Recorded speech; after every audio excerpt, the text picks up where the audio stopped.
Welcome. I would like to welcome you to another episode of the Unpopular Podcast. This is the man, the myth, the legend, Jalen Hunter. And if you do me a favor, please subscribe to if you're listening. Please subscribe to if you're watching. It definitely means a lot to me.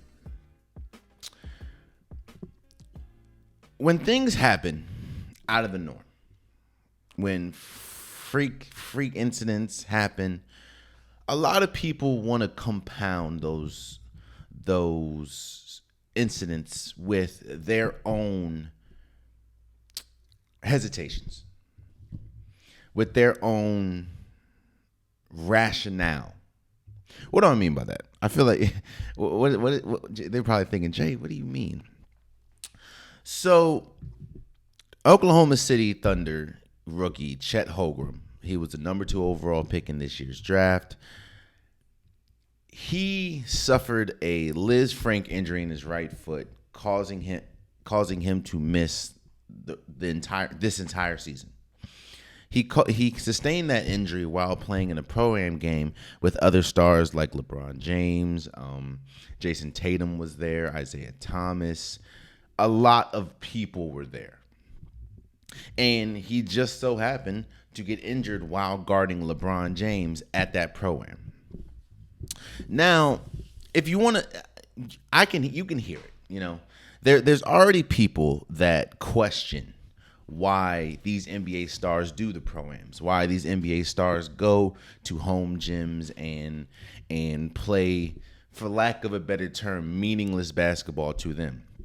But I would actually refute that by saying none of this is meaningless. These are the same people will say, you see, I told you this is why you shouldn't allow people to play, or shouldn't allow NBA players to play in Pro-Am games because they can get hurt like this. Let me first say that this was a freak incident. If you go back and watch the clip, Chet was trying to slow down LeBron James from getting a layup, and he just landed wrong, and of course the injury happened. It wasn't like something that was honestly preventable. It just wasn't. It was a freak incident, a freak injury.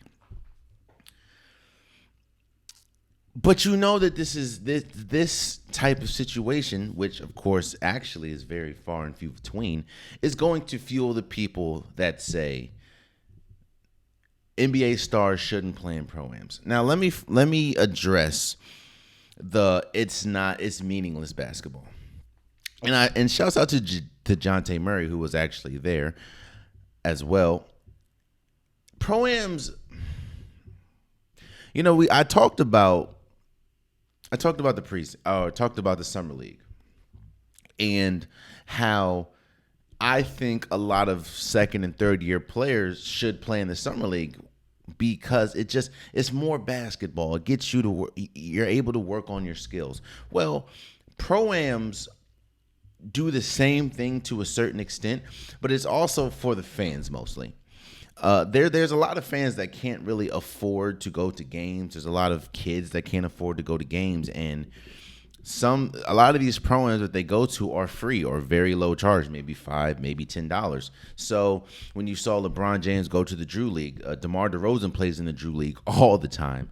Montrezl Harrell plays in the Drew League. These Pro-Ams, these leagues are for the fans, but it's also for you. You're playing talented people.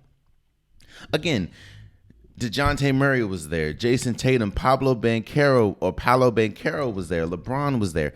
You're playing against NBA stars. Now, yes, it's not like an official NBA game, so they're not playing hard really, but it's for the fans. And I always was on the fence, not fence. I was always one of the people saying, the people that are against Pro-Ams and people that are against, you know, stars playing in these quote unquote meaningless games that they would call it, they're waiting for something to justify how they feel.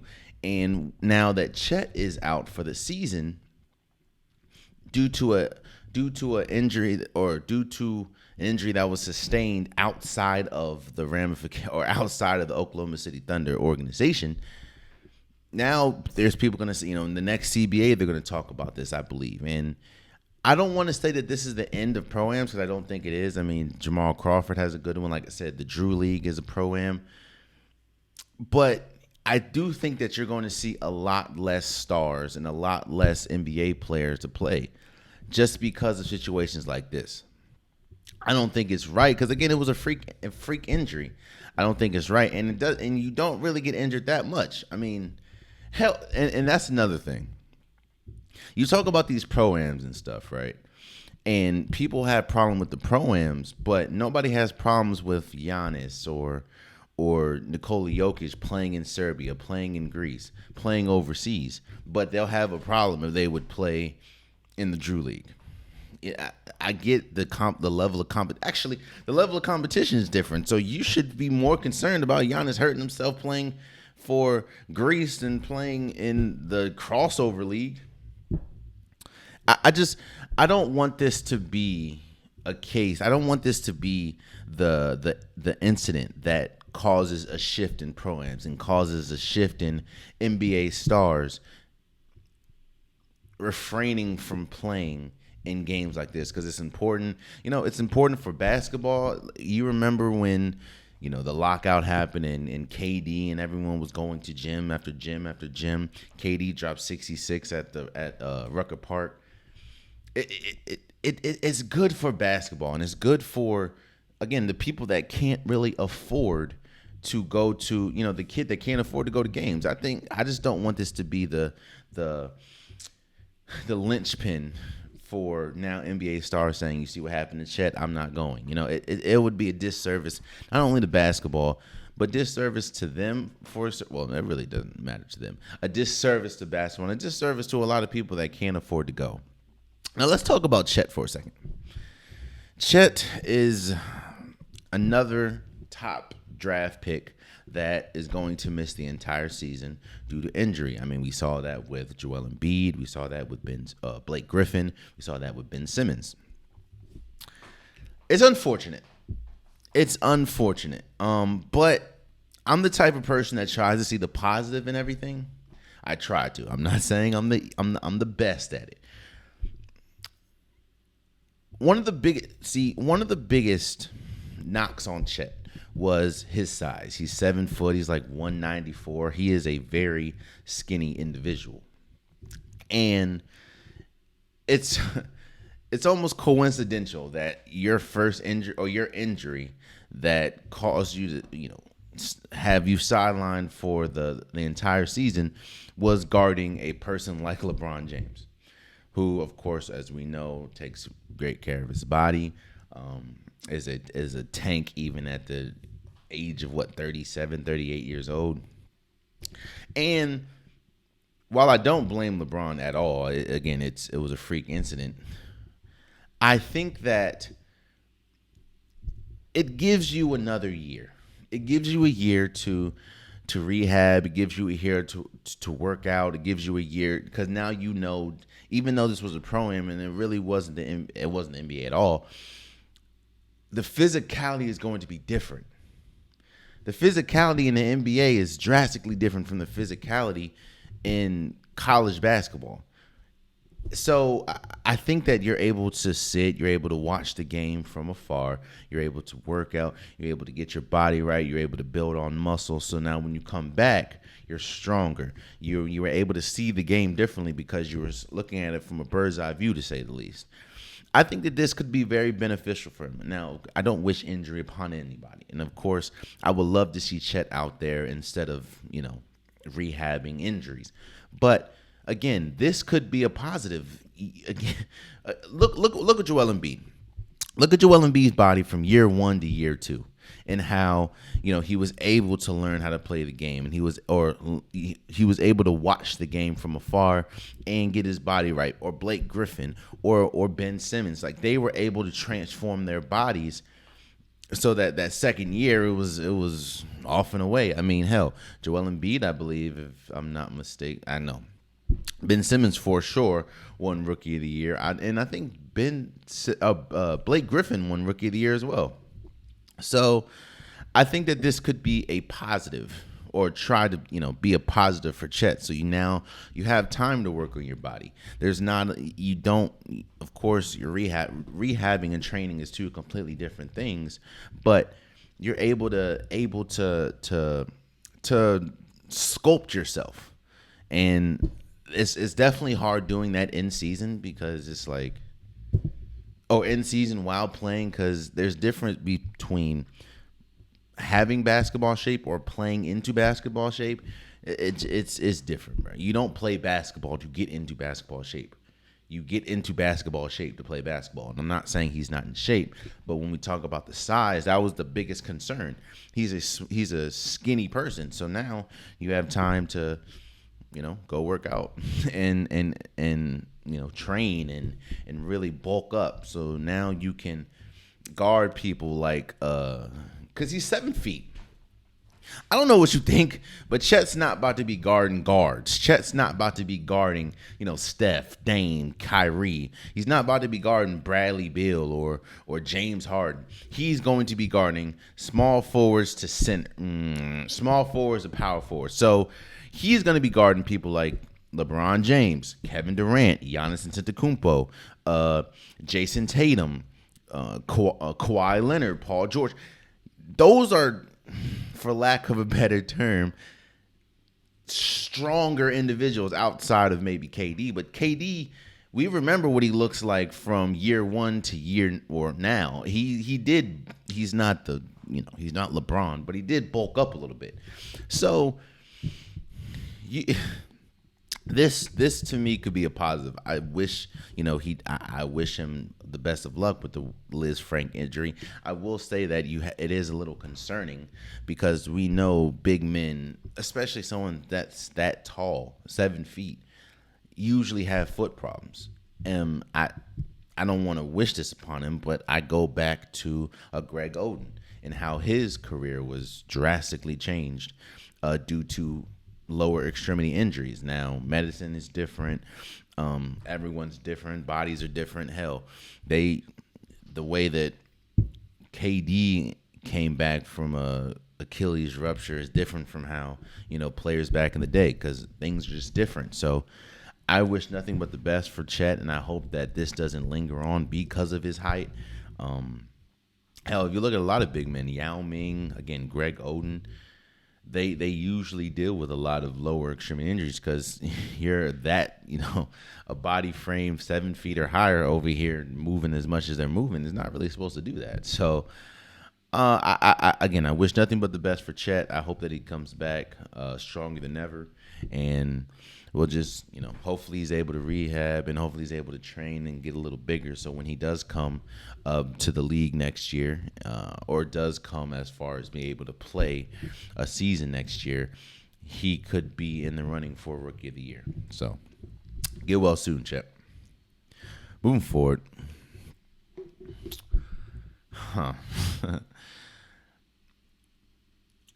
There's some ideas that are good. There's a lot of ideas that are good. Let me not disrespect people's ideas. But there are ideas where they're really good, but people don't understand what could happen. And when it does happen, people want to discredit that idea. For instance, the NFL does joint practices, meaning, two teams will come together and practice. I think that's good. That's a good idea, especially seeing as though they lowered the what's that thing called? The preseason. They lowered the preseason again, or lowered the preseason again. So you have two teams that come, and they just have a joint practice as far as they just scrimmage each other. I think it's good because, you really you don't know how good you are, honestly, until you play another team, because everyone's going to look like stars when they play against their team. Like, that's just what's going to happen. So when you play against another team, so now, hell, all we heard this entire offseason was Mac Jones and the offense looked great. Mac Jones and the offense looked great, even though they don't, they have defensive Matt Patricia and Bill Belichick calling plays who are defensive-minded coaches. The offense looks great until they scrimmaged. I think it was the Texans, and they was like, "Yo, this looks horrible." The offense looks horrible. It's like everyone looks good against their own team. It's just when you play somebody else, that's when you kind of get exposed and you kind of know what you are. So it's a good. I believe joint practices are a good idea, especially seeing as though you're lowering the games in the preseason. What people have to understand though is there's a reason why. I go back to the tweet. It was hilarious, but somebody put the NFL should have 82 games. There's a reason why there's not 82 games in the NFL season. There's a reason why, people, the NFL is controlled violence, and you have aggression, you have adrenaline, you have frustration, you have people that are people don't like training camp, people don't like practice. Like it's NFL practices are hard. Like basketball practices, a light basketball practice is leaps and bounds different from a light NFL practice or a light football practice. I played both. Now, of course, I played football 1 year, but a light football practice in the elements, in the heat, on the field is drastically different from a light basketball practice where you just get up shots or you may watch film. It's just drastically different. So when you have two teams that don't really like each other because, the camaraderie with one team, the camaraderie from another, you don't really like each other, and you're trying to prove yourself, there are going to be fights. Fights are going to happen. Fights happen in a regular game. Fights happen again amongst teammates. There are going to be fights. And I bring all this up to say there was an incident the other day with Aaron Donald and the LA Chargers going against the Bengals, which, by the way, what did the NFL think was going to happen when you have a joint practice with the two teams that just were in the Super Bowl? The two teams that just played for the Super Bowl, played each other in the Super Bowl, are now doing joint practices. I'm not the most logistical man, if that's even a word, but I can see a recipe for disaster before it happens. Now, of course, they got into it. Aaron Donald, who, by the way, Aaron Donald gets into a lot of physical altercations. I saw somebody on Twitter say this, which is true. When you're arguably the greatest defensive player of all times, you're not wired the same as everybody else. So Aaron Donald takes off two players' helmets. Apparently, from reports, there was a lot of other players getting their helmets ripped off. But Aaron Donald was the only one that was ripping off people's helmets. I think he ripped off two of them and started swinging the helmets, like the Myles Garrett swinging the helmets.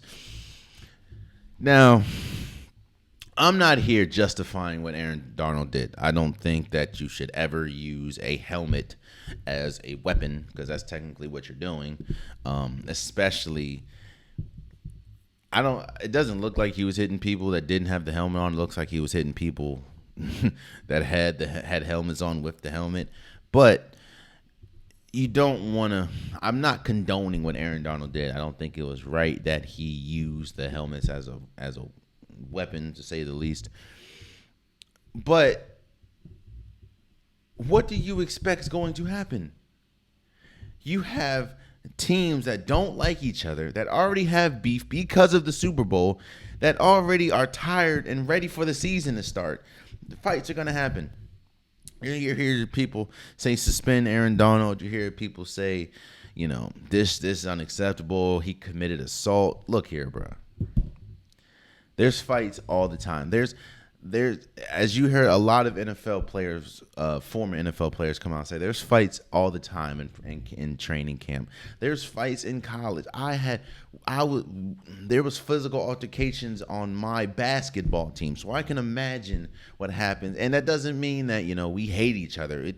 We still love each other. It was just when you have men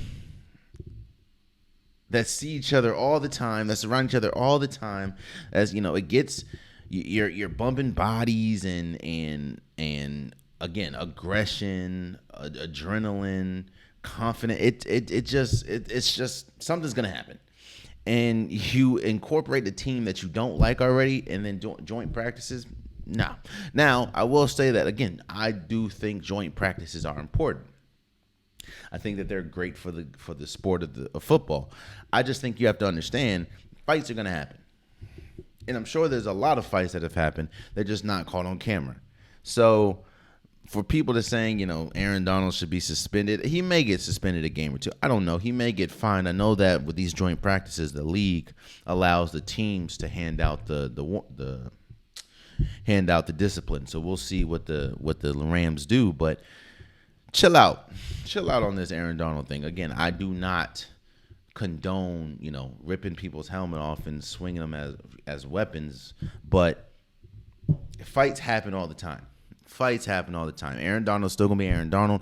Whoever those two helmets belong to are still going to be those players. It's fine. Let's just move on. I think the difference between what Aaron Donald did and what Myles Garrett did was Myles Garrett actually he ripped Mason Rudolph's helmet off and hit him smooth in the head with the helmet, like no helmet or nothing. That's made it different. From the video, it looks like Aaron Donald was just ripped off helmets and hitting people that had helmets. It doesn't look like he was hitting the person or the people that the helmets belong to. So, that's just how it is. So, moving forward, I'm continuing my NFL breakdown with, today is going to be the NFC North. I have the Green Bay Packers, I have the Lions, I have the Bears, and I have the Vikings. And I wanted to bring on my man Chris. He's the host of the Couch Coach podcast. I'll leave all his links in the description below.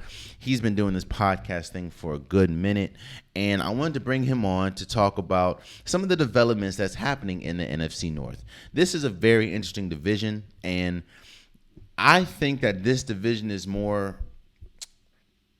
up for grabs than a lot of people, and you'll hear me and Chris's conversation about it. So without further ado, thank you. I want to thank Chris for coming on, and here is our conversation and our breakdown of the NFC North. We're talking about the NFC North, and I'm going to start this off with a, I guess, lack of a better term, a hot take. I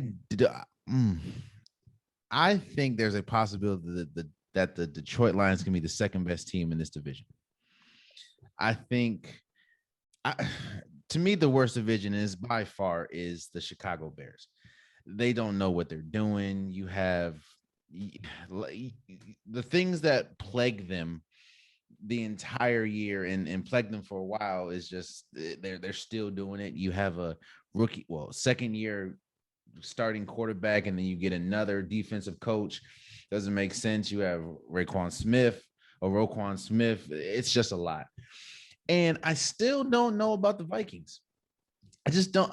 I think their defense got better, clearly. They got a new coach. But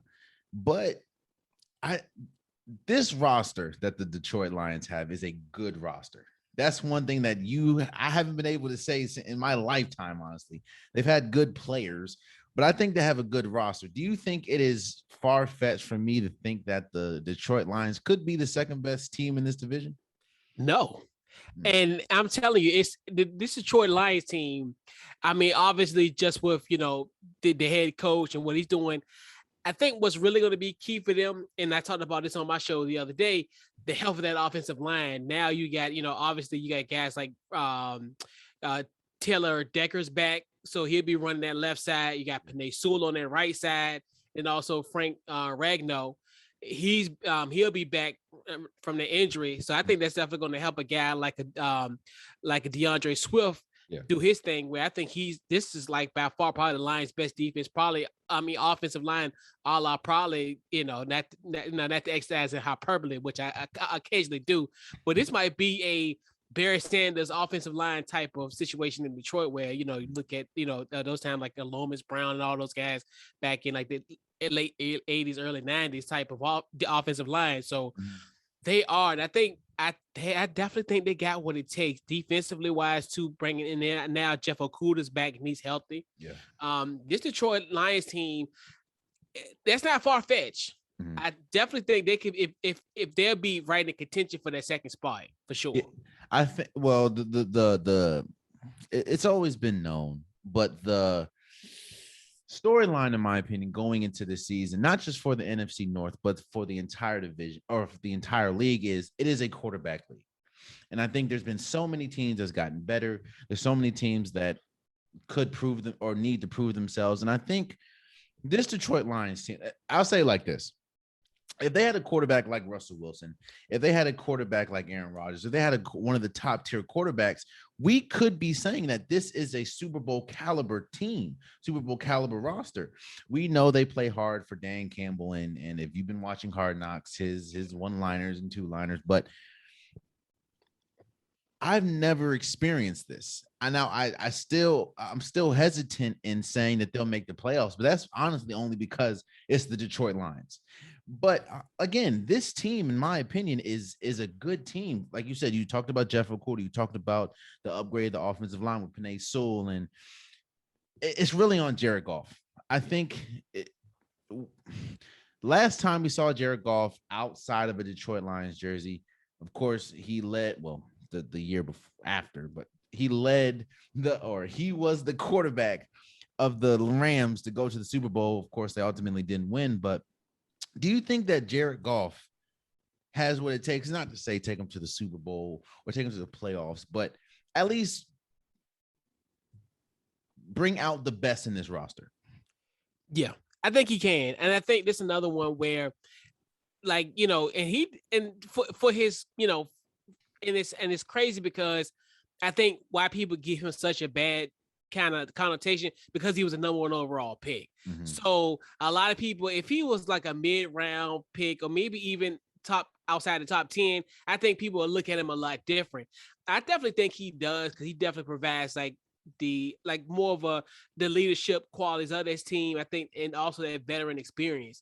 And I think now, hopefully, our guy Mark Brunell definitely will take care of him as far as being a QB coach. So he'll learn a lot from being under Mark Brunell and under his tutelage. So I think like you said, that do I think he would be a game manager to a point where he could get this team at least in playoff contention, and they'll be playing meaningful football in the month of December, January. Yeah.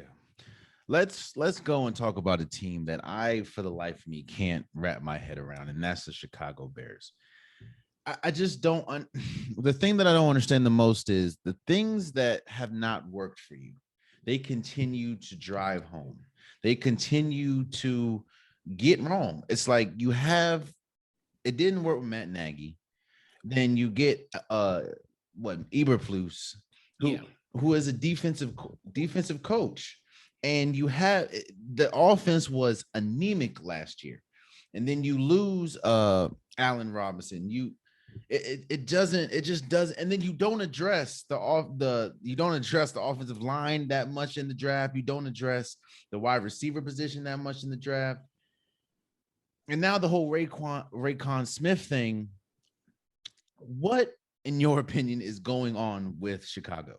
It's a mess. It's to a point, like even I said, if you're in Chicago, you're looking forward to the Bulls playing. Like if you can do it in the next first 6, 7, 8 weeks of the season, the Bulls will be playing in mid October. So just buckle up with it. Like you said, in Chicago, it's weird because they've done stuff in essence kind of unorthodox. It even go back to the days of, remember when they got the guy from the CFL. That then it's just been like a downward spiral ever since. And like you said, getting rid of it like Allen Robinson, but you really don't replace him. You get a guy and obviously like in N'Keal Henry, which he's and you kind of question that because obviously he didn't do much in India in New England, so you kind of think to yourself, what is going on, especially when you invested 2 first-round draft picks on a guy like a Justin Fields. There should be something where you're giving him tools. Like you see how other teams, even in his draft class, you look at other teams in the NFL who have given their quarterbacks weapons of people that can help around. And like this, and like you said, if they struggled last year offensively, they're going to struggle even worse. And then this whole thing, and like you said, the Roquan Smith thing is a mess because that's something that you definitely don't want to have, especially going into the season where there's 2 different narratives.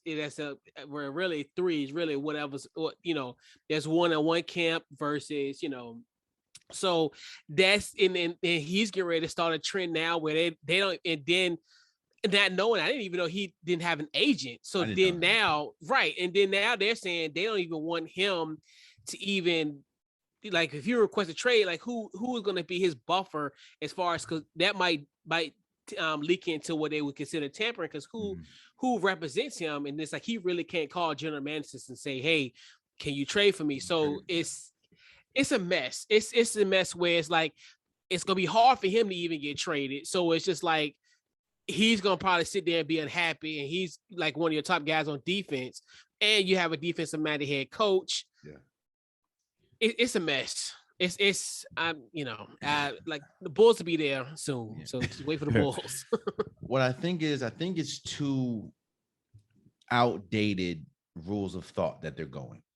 They're looking at what was successful for them, which is of course a defensive led team, a rugged coach, which was very successful for them back in the 80s and 90s, early 90s, actually 80s really, because and then they're looking, and then I think their thought is,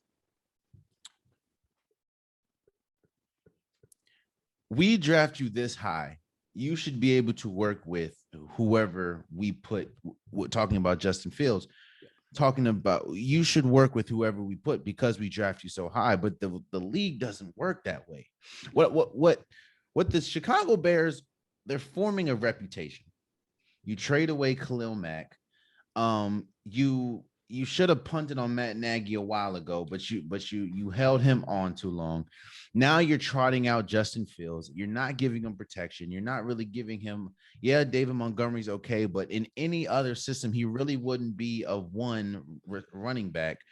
You're giving away his number 1 receiver in Allen Robinson. And even with Allen Robinson, you weren't drawing up plays for it. Just, the worst thing that they're doing, in my opinion, is they're building a reputation that people don't want to go to them. And because of that, that's why I think they're going to be one of the worst teams in the league. I think by far they're going to be the worst team in this division. And I with the whole Raekwon thing, again, players talk. You know this, we all know this. Players talk, and a player as beloved as Raekwon Smith saying, hey, you didn't treat me right. I don't feel valued. I want to request a trade, especially after giving away Khalil Mack. It just doesn't bode well. And I don't see a path to success, at least in this current iteration of the Chicago Bears, for Justin Fields. And moving forward, I fear, which we've seen a lot, they start to pile on the blame to him and not really look at the organization. And then they're going to ship him off, or I think they're going to rot out his early development years. And once that happens, it's a Josh Rosen situation, So in your opinion, what's the best case scenario for the Bears? I say maybe 6-7 wins potentially. I think if they that'd be probably the best case scenario for them, because just a simple fact of if they win 6 games, it'll be pretty much off that defense. And at the offense, they're going to struggle. They're going to have to find ways to maybe potentially, have turnover opportunities. Maybe, I think if they can win that turnover battle, as far as like have a differential and I would say maybe like a 5+ or so, I think they can could win games and finish games off the strength of that defense. So I think the best case scenario is probably 6 wins. Let me add. I talk about this a lot on the podcast. I talk about incompetency and how some players and how not players, how some organizations get into incompetency or get out of it. In your opinion, let's play GMs for a second. How do we save the Chicago Bears from themselves? What are some moves that they can do in the immediate that can help stir them in the right direction? First, you need to clear this Roquan Smith situation, because he's the guy, especially, you know, as you kind of alluded to earlier, he's the leader of that defense. He's the guy that needs to really fall in line, because if he falls in line, everybody else is going to fall in line with him. So I want to clear that up. I will sit him in the room, lock him in that room, have, you know, sandwiches, whatever you want. We're gonna sit this out. We're gonna talk through it thin, all our issues, we'll hash it out. So when we get back on that field the next day in practice or whatever, everybody know that you're a part of this team, you're the leader, and whatever goes. You fix that part.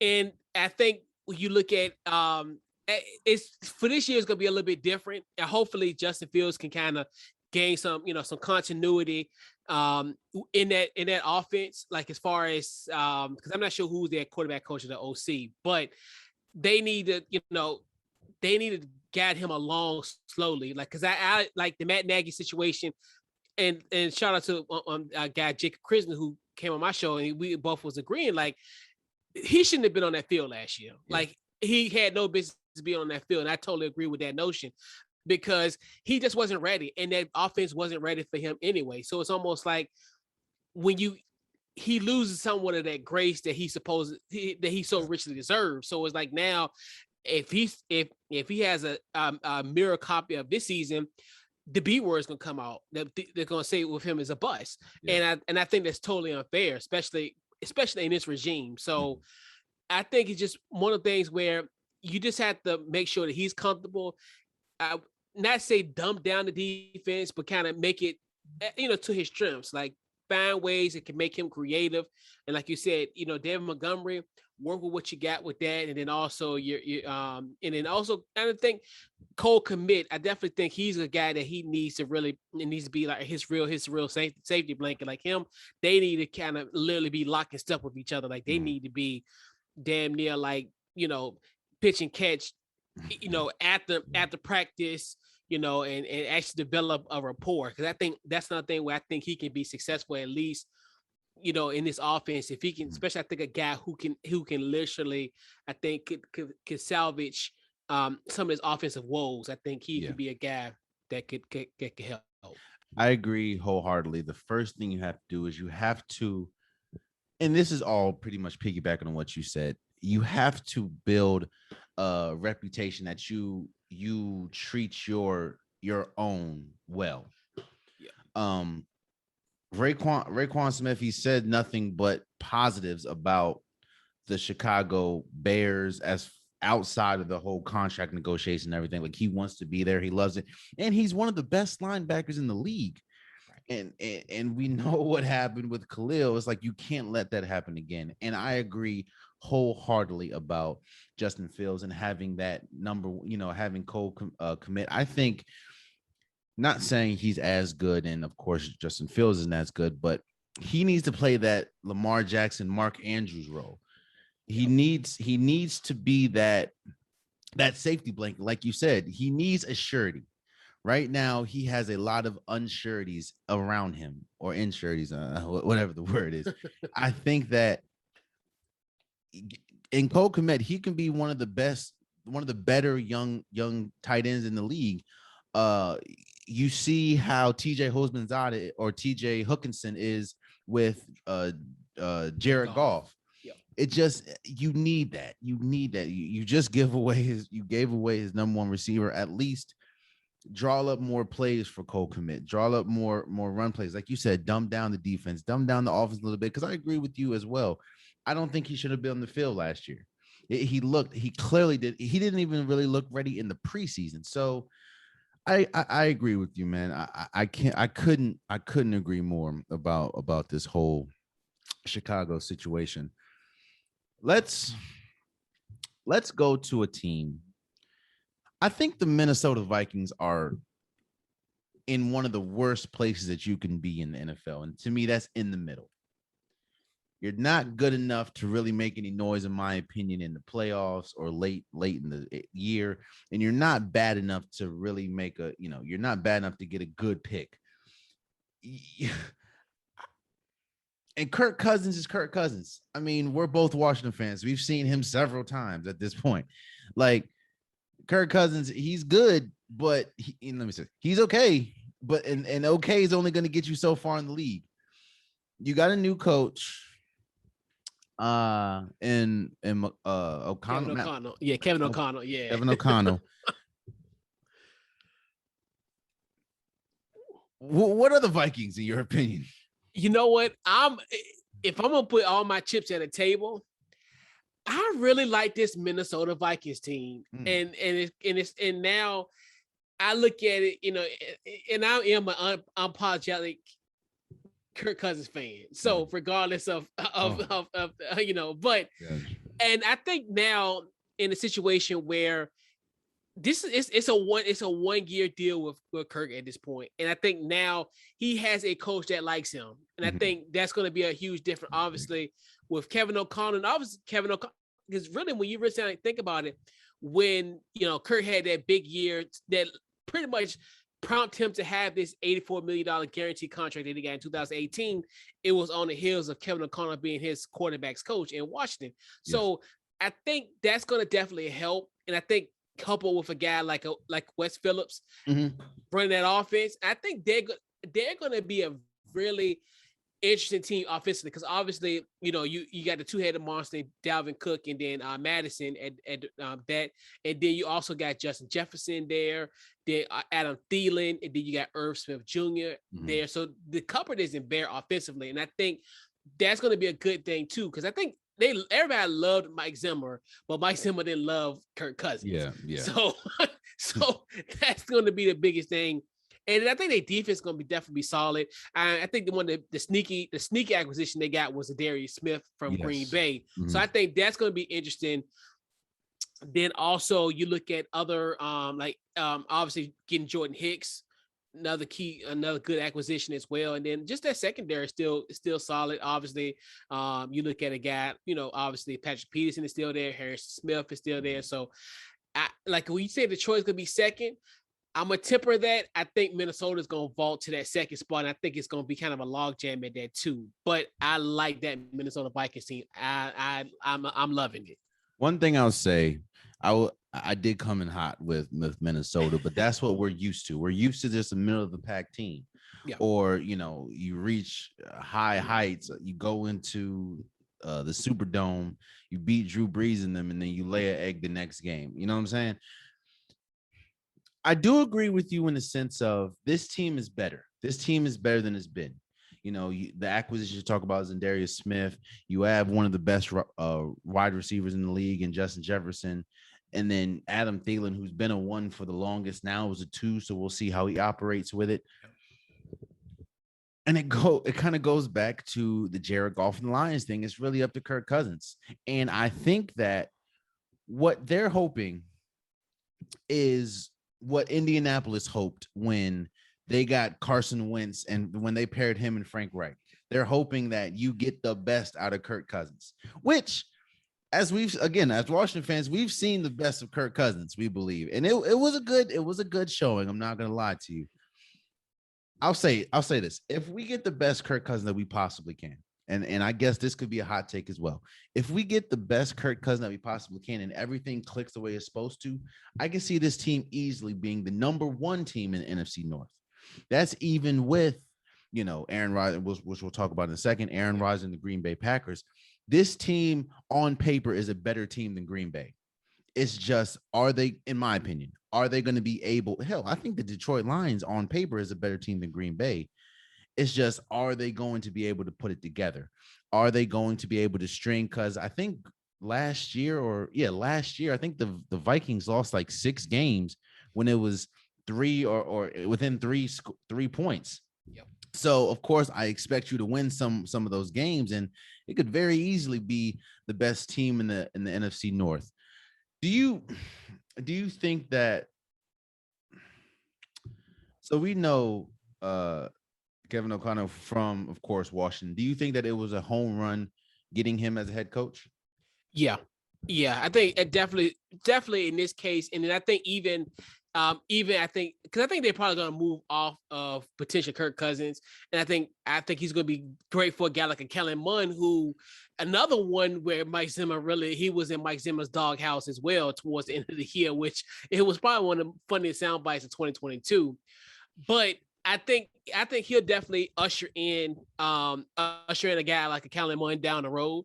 So yeah, I think especially now in the way how offenses are, and just how the league is set up, where you need to get it pretty much your coach needs to be pretty much of some type of offensive system, like an offensive minded coach in a sense, because that's the way the game is really going.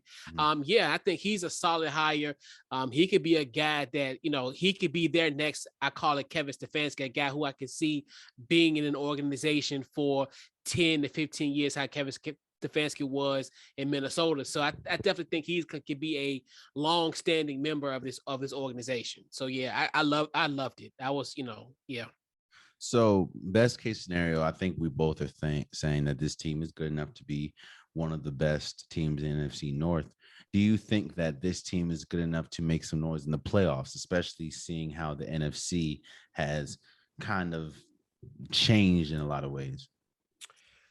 They can, I think, on paper, but like I said, a lot of the other intangibles, like I said, now this is when the reality of kind of Kirk Cousins really needs to be displayed, where when it comes to the big games and those where it's time to get in pressure situations, like I wasn't, but he has slowly kind of creeped up, because I remember like when he was with us, he didn't really win a lot of primetime games. I think he didn't win a Monday night game until a primetime game until he went to Minnesota when they beat Dallas that year.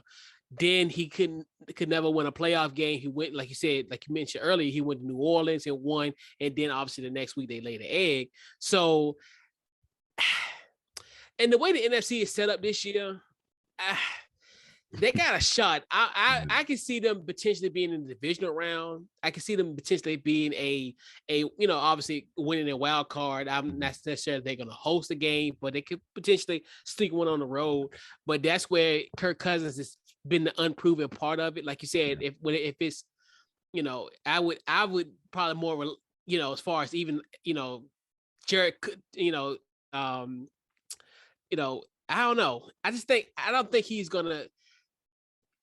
He's good for a divisional round. I don't think they could go to the NFC Championship game. I just the way it is. I think he's, like you said, he's average. He's average at best, which, I mean, so it is what it is. So in your, I guess I was going to ask that. That's the next question I was going to ask, but you kind of answered it as far as what is Kirk Cousins' ceiling, and we both kind of agree he's an average quarterback, but he can show flash and he can shine in certain situations. And I kind of agree with you. At best, I can see them in the divisional. It's kind of hard because, and that's more of how the NFC is shaping up. Yeah, more than what Kurt's doing. If he just doesn't turn the ball over, if he, wins you have you have one of the top 5, in my opinion, receivers in the league. Please. Like, make it work. Make it, not to mention you have Adam Thielen as a number 2. Just make it work. And if you can't, then again, you have 1 year on the deal. I think that if this doesn't work, especially pairing you with O'Connell, I think at that point it's curtains for Kirk Cousins. Yeah. So let's talk about the team that is made. Not even the team. Let's talk about Green Bay. Aaron Rodgers had a very loud offseason, of course, with the whole, is he coming back? Is he not coming back? Does he want to get traded? Then, of course, we know he signs the deal. Moments later, Devontae Adams up and leaves. one thing that I do agree, you hear this a lot. I think shouts out to Colin Cowherd. He says this a lot. Usually the loudest teams don't succeed as far as they should or underachieve. Let's say that. I think this team in Green Bay, I think this team still is good enough to win a Super Bowl. Yes, I understand losing Devontae Adams is huge, but you still have Aaron Rodgers, a two-time or consecutive champion, Super Bowl, not Super Bowl, MVP winner. Yep. And while yes, losing, in my opinion, the number one receiver in the league is huge, you're still Aaron Rodgers, and you also lose Valdez-Scantling, which is big too. But you still have Aaron Jones and Alan Lazard, who is see if who can rise to be a number one receiver. And then you call out the young wide receiver core. What is your outlook, or when you look today, how do you feel the state of the Green Bay Packers is? I think they're going to be fine. I almost agree to your point where I think they're going to be fine. It's just a bump in the road for them, and I think and leadership comes in multiple forms and multiple fashions. I think he did that in a sense because he knows that that's how to get these players. I think there's a reason behind. There's a method to his madness. Mm-hmm. So I don't necessarily think that it's a good thing or a bad thing. And like he said, but he is right though. There is a standard when it comes to these wide receivers because you look at just throughout these guys, they're homegrown organic talents. And these guys in this room that's currently presented, you could be the next Devontae Adams. You could be the next Randall Cobb, even though Randall Cobb's on the roster as well. Mm-hmm. But you can be those Jordy guys. Nelson. You can be the Jordy Nelson, Greg Jennings. You can be those kind of guys. And it's just one of the things I think you just want to put a fire under them. And I think it could be just a situation. And plus, they're at a monotonous point of training camp where I know they're probably tired of hitting each other and going one-on-one practice, even though they obviously they got preseason games, but and that's going to wind down. And I think he's just doing that just to rally the troops. I don't really think nothing of it in the sense. I think that's just how Aaron Rodgers is wired. Mm-hmm. And the funny thing about it is they're probably going to respond to it because I think that was one of those things where if you're missing simple, like he said, you're missing simple routes in these little basic concepts, we need to work on that. And I think, and I'm cool with it. I think, and it's funny, and I guarantee you we'll see something different. It may not necessarily be in week 2 of the preseason or maybe next week down the line, but come regular season, you might see this wide receiver core kind of gel and come together off of just that, comment and just how and how you address the media. So I think I think it's all about how you respond. If you could pout about it and of course stop showing up, and at that point you're jeopardizing the whole, because again, this team is good. I mean, you have Zaire Alexander, who's one of the best defensive players in the league. You see what's going on with Kevin King. You have Preston Smith. You have really good pieces. And to me, any team that is led with Aaron Rodgers is a Super Bowl caliber team. I think last year was their best shot. I think they could win it, but there's gone are the days where I think a 13-3 or 14-3 win team can win the Super Bowl. Thanks, Green Bay. I don't know. I think that a lot is being talked about as far as, is Aaron Rodgers that good? Because he doesn't have, because we remember him force feeding Devontae Adams in that playoff game, which clearly didn't work. I do have a question for you though. Yeah. And I'm still skeptical. It's kind of like the LeBron James factor. Anybody, in my opinion, can coach LeBron James and make it to the finals. Anybody can. LeBron James is just that good. So in your opinion, I still have my reservations about Matt LaFleur. Do you think that he is a top tier coach, as a lot of people are, as his record would state?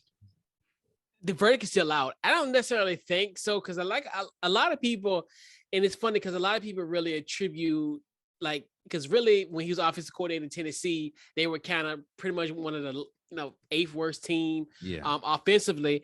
And I think you said, I think it's just one of those. It's almost like a. Could we? Well, no, because I was curious to say he's a Ty Lue, but no, Ty Lue has been proven and knows, hey, he's been a good coach. David Blatt. Yeah, David Blatt, or maybe a Doc Rivers potentially. And like you said, it's easy to be in that seat where it comes to Aaron Rodgers, where it's you can win 13 wins every year if you got a guy like Aaron Rodgers, especially at his level. He's playing and he's pretty much in the height of his career in a sense from a physical standpoint. I mean, if you think about it, he's got a 2-time league MVP consecutive. So, and the question is, and my biggest thing is, I want really if it's, and I like Matt LaFleur, but to me, I'm really curious about this whole development of Jordan Love, because to me, I'm like, he's not been looking the best. And like year 3 for him. Yeah, and that's the thing where, because that's your guy. Yeah. You drafted him in the first round, where you could have got so many other talents, especially in that class where you had so many wide receiver rich class and playmaker rich type of class, instead of getting a quarterback who's going to be sitting at the end of the bench, and now, so, and to me, it's like y'all extended Aaron Rodgers. It's like, y'all just going to really let y'all first round draft pick probably walk. Yeah. Because that's how it seemed like he might outlive, your coveted first round draft pick. So, so it's different. Like, it's not like the transition between Brett Favre and Aaron Rodgers, where, hey, they just knew, hey, we just tired of your shenanigans. Yeah. We got a guy that's ready. So to me, the thing that defines a good quarterback is those late game situations and those play in basketball. What defines a good coach is those out of timeout play calls, or the plays that you make with 5 seconds left, even if you have a great coach, like the schemes that you do. And time again, we have seen, I mean, now it's not all, of course, Matt LaFleur's fault, but you need a score, and you take Aaron Rodgers off the field against the Rams. Is it the Rams? No, the Bucks. Yeah. You scored 10 points? 10 points an entire game at home in the playoffs against a team that couldn't score themselves in the San Francisco 49ers. Yeah. It's those moments where I'm like, all right, yes, you have Aaron Rodgers, and as great as Aaron Rodgers is, there's a reason why he is a player and not a coach. Players are always going to, players, it's a players league. Let's keep it real. But there is guidance that needs to be there. And when some of the biggest moments where we need you to shine and you don't, you start to think, I mean, hell, they struggled the entire second half against the Tampa Bay Buccaneers a year ago. They struggled the entire from the first quarter on this 49ers. Not to mention, we've seen them get smacked. But now, of course, the teams were different, but we've seen them get smacked 2 years in a row by the 49ers. So it's the jury's still out, in my opinion. I think that this is going to be the year. This is going to be the year we see if he can coach or not. Because now, you have a younger team, you have a newer team. This is the time all right, how are they going to gel? I think they need to figure this Jordan Love out. Jordan Love's not saying trade him or whatever, but that's looking worse and worse by the day. I mean, I'm sure we saw that first preseason game where he looked he looked worse than a rookie. And it's like, this is year 3. Yeah. He had one of the worst interceptions I've seen from a year 3 quarter. The fact that you're a year 3 quarterback and you're starting in the preseason in of itself is crazy. So I just think that there's a lot of question marks going into Green Bay. And I think one of the biggest question marks, in my opinion, is Matt LaFleur really a good coach, or is he riding off just how talented not only Aaron Rodgers, but this team as a whole is? I think that's what we're going to start to see this year, because if Matt LaFleur is a good coach, in my opinion, this team is good enough to win a Super Bowl, especially being led by Aaron Rodgers, whether you have Devonta Adams or not. Yep. If not, however, I think you're going to start to really see, all right, now, Matt, what's going on? I know Aaron Rodgers will probably get a lot of blame for it because it's Aaron Rodgers, but it's like, Matt, what are you doing? You don't have a number 2 at this point. Like what's going on, man? That's just something that I see brewing, and I think that come probably weeks 10 or 11, it's either going to be, this team is actually really good in Super Bowl caliber, or damn, we really see how important Devonta Adams was. You know what I mean? Yeah. That's how I see things. So I have 2 more questions, and I do appreciate, having you on the podcast. There's always a player that we don't see coming that kind of is a breakout player in this division or in every division. I think last year it was Pat Fairmouth for the Steelers. Yeah. When we talk about the AFC North in this division, what player, in your opinion, do you see being that breakout star? Maybe that's not a star player. That's not Aaron Rodgers. That's not Penei Sewell. I think he's a star at this point. Yeah. Who is your surprise player that you think will emerge as a breakout star in this division this year? I think it's a guy that I've kind of talked about a little bit earlier, DeAndre Swift. I'm gonna put all my chips in for DeAndre Swift. I think he's a guy because I think he had like, I forgot how many yards he had, but I think he was almost close to 1,000. I think he's gonna be a 1,000-yard rusher in this league this year. I think, like I said earlier, we got a healthy offensive line. Those guys are back, and hopefully, to Penei Sewell, he won't be playing musical chairs on an offensive line like he did last year.